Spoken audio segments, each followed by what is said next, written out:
The confession came quietly, almost reluctantly, from a man who had spent his entire life playing men who never flinched. Gregory Peck was 87 years old, his voice still carrying that unmistakable weight that had once filled cinema screens across the world, and for the first time in decades, he allowed himself to say the name out loud, Ingrid Bergman, not as a co-star, not as a colleague from a golden era of Hollywood filmmaking. As the woman he had loved most deeply, carried in silence for more than half a century, and never fully released. That admission, offered near the end of everything, cracked open something far larger than a Hollywood romance. It revealed the interior life of a man the world believed it already knew. The decorated actor, the moral heavyweight, the screen hero whose convictions never seemed to waver. But behind that composed and dignified face was a man who had loved and lost, grieved without recovering, and kept his most honest truth locked away for 50 years. What the public had seen was the legend. What he finally gave them at 87 was the man. Eldred Gregory Peck arrived on April 5, 1916, in La Jolla, California, born into circumstances that would quietly shape every version of the man he became. His parents divorced when he was only 6 years old, and rather than being raised under either of their roofs, young Gregory was sent to live with his grandmother, a woman whose steady presence gave him what a divided household couldn't offer. That early displacement, being handed off at an age when stability feels essential, never appeared to embitter him, and people who knew him in later years often remarked that he simply didn't carry resentment the way other men did. Something in those formative years sharpened his understanding of hardship without making him hard, and that distinction would define him across every decade of his public and private life. He enrolled at San Diego State University before transferring to the University of California at Berkeley, where his academic direction pointed toward medicine alongside English studies.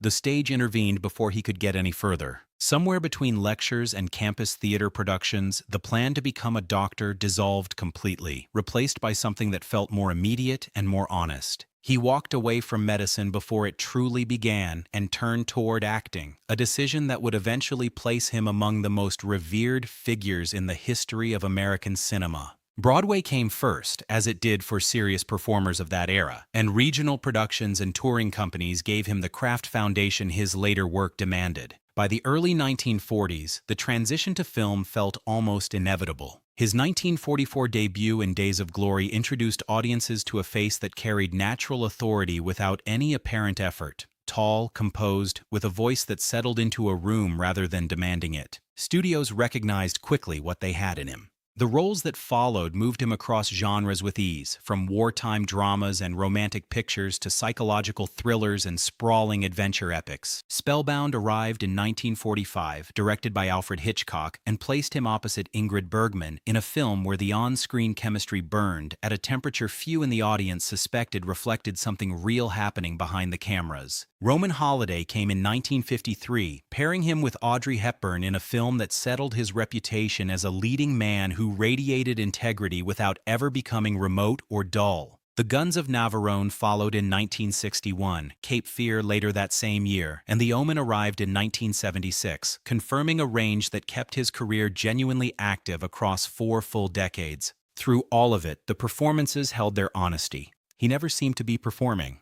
He seemed to simply be. The role that history refused to release came in 1962. To Kill a Mockingbird, adapted from Harper Lee's Pulitzer Prize-winning novel, placed Peck inside the character of Atticus Finch, a Southern lawyer in Depression-era Alabama who steps forward to defend a black man falsely accused of rape in a community that had already decided the outcome long before the trial began. The Academy Award for Best Actor followed that performance, and the American Film Institute later named Atticus Finch the greatest hero in the history of American cinema, not merely the finest character Peck ever portrayed, but the most heroic figure the entire medium had ever produced. That ranking still holds. What sustained the performance across generations wasn't technical brilliance alone, and it wasn't the period setting or the moral clarity of the narrative. It was the unmistakable sense that Peck wasn't stretching to reach the character. The quiet courage, the refusal to treat injustice as simply the way things were, the deep and unshakable belief that every person deserved dignity in a courtroom regardless of race, those qualities read as genuine because they already belonged to him before he ever read the script. His activism confirmed it at every turn. During the McCarthy era, when the Hollywood blacklist silenced careers and broke lives across the entire entertainment industry, Peck stood publicly against the climate of fear and suspicion at a moment when doing so carried real professional risk. Civil rights work drew his sustained support throughout the 1960s and beyond. The anti-war movement during Vietnam had his voice firmly and consistently behind it. Nuclear disarmament was something he advocated for publicly and without apology across multiple decades, long after the headlines had moved on. The Jean Hersholt Humanitarian Award came to him in 1967, and President Lyndon Johnson awarded him the Presidential Medal of Freedom in 1969, recognition that moved well outside the boundaries of film and entertainment entirely. 5 Academy Award nominations marked his career, with that single win for Mockingbird, and the ratio never appeared to diminish him because the body of work carried its own cumulative argument. He articulated his philosophy simply once: tough times don't last, tough people do. The line landed differently when you understood what he had actually survived. His private life held chapters the screen never revealed. In October of 1942, at the beginning of his Hollywood rise, Peck married Greta Konen, a Finnish-American woman whose quiet composure and natural grace matched his own. Together they raised 3 sons, Jonathan in 1944, Stephen in 1946, and Carrie Paul in 1949. The household operated under the persistent pressure that accelerating fame generates, with Greta holding what stability she could, while the demands on Peck multiplied steadily.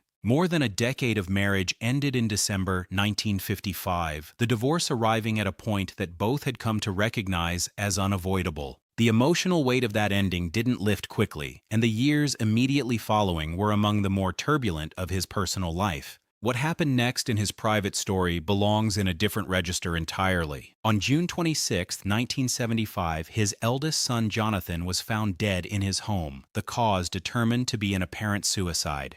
Peck never pretended to recover. "It's the most terrible thing that has happened to me in my life," he said with the kind of directness that cut through everything, "and you never get over a thing like that." The grief settled permanently into him, shaping the quieter and more reflective quality those who knew him closely began to notice in the years that followed. Jonathan had been a thoughtful and bright young man, and the absence he left reshaped the entire family's relationship with loss and with the limits of what even the strongest person can endure or control. The affair with Ingrid Bergman unfolded during the filming of Spellbound in 1945, while his marriage to Greta was still intact. Both performers were young and absorbed in the charged emotional atmosphere that Hitchcock's psychological thriller demanded of them, and what began in close professional proximity deepened into something neither had fully anticipated or planned. Peck stayed publicly silent about it for more than 40 years, the restraint deliberate. He understood exactly what acknowledgement would mean for reputations, for marriages, for the people on all sides of it. A 1987 interview with People magazine finally brought the admission forward with measured candor. "All I can say is that I had a real love for her," he told the journalist, "and I think that's where I ought to stop. I was young. She was young. We were involved for weeks in close and intense work." The confession held no cruelty and no self-congratulation, just the direct and careful admission of a man who had loved someone genuinely and carried that truth across more than 4 decades of public life and private conscience. The marriage that followed his divorce came with remarkable speed. On New Year's Eve of 1955, one single day after the divorce from Greta became final, Peck married Véronique Pisani, a Parisian journalist and former arts and culture reporter for the French newspaper France, who had first interviewed him in 1952 before he departed for Italy to film Roman Holiday. The meeting had been entirely professional, brief and structured, but something about the conversation stayed with him long after it ended. 6 months later, he reached back out to invite her to lunch. What started over that meal grew into nearly 5 decades of marriage, grounded in intellectual companionship, shared political values, and a domestic partnership that held together through grief and acclaim in equal measure. Véronique stood beside him through the loss of Jonathan, through his later philanthropic work, through the final years of his life, and Peck credited her presence consistently with giving him the kind of grounding that kept the harder seasons endurable.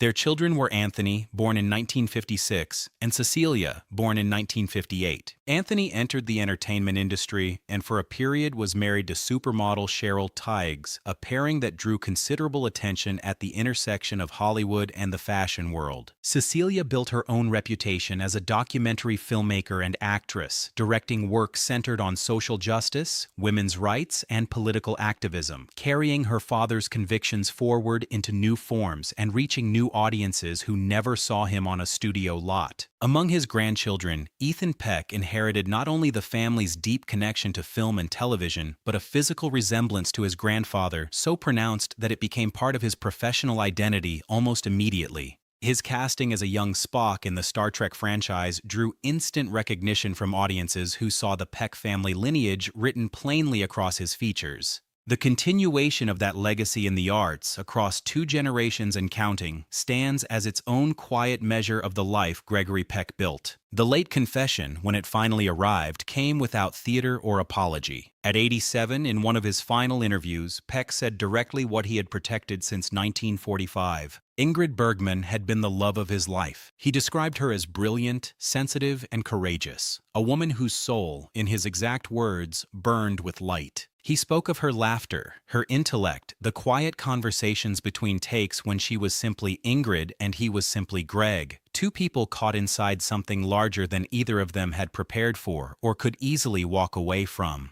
"Some people leave a kind of mark on your heart that time doesn't erase," he said softly. That was her.